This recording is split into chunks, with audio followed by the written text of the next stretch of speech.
Jacqueline Avant and Clarence Avant Paul Archuleta, FILMMAGIC.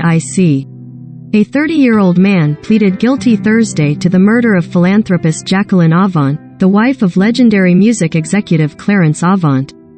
Ariel Minor pleaded guilty in the fatal shooting of Avant and the attempted murder of her security guard at her Beverly Hills home in December, Los Angeles.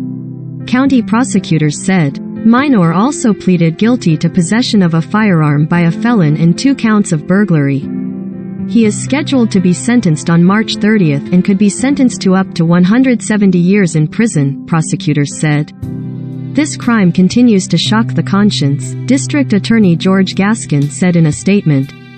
Mrs. Avant's death was a tragic loss felt by our entire community. Gaskin said Minor will be ineligible for elderly parole. Police were called to the Avant's home early on the morning of December 1st and found Jacqueline Avant, 81, with a gunshot wound. She was taken to the hospital but did not. He also fired on a security guard, authorities said.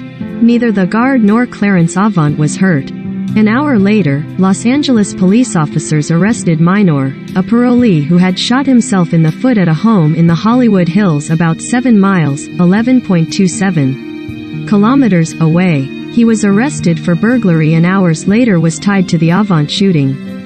Authorities have said he was burglarizing both homes, and they don't believe he was targeting the Avants.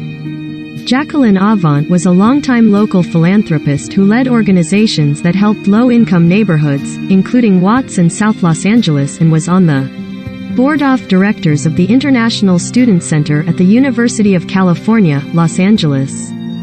Grammy-winning executive Clarence Avant is known as the godfather of black music, and was inducted into the Rock. Also a concert promoter and manager who mentored and helped the careers of artists including Bill Withers, Little Willie John, L.A. Reid, Babyface, Jimmy Jam and Terry Lewis. The Avants were married for 54 years and had 2 children, Alexander Dubois Avant and Nicole Avant, a film producer and former U.S. ambassador to the Bahamas who is married to Netflix co-CEO and Chief Content Officer Ted Sarandos. Jacqueline Avant's charitable work and personal connections made her a widely beloved figure. After her death, tributes to her came from former President Bill Clinton, Irvin, Magic, Johnson and Quincy Jones, who said, "The heaviness of my heart today is unlike any other that I have ever experienced."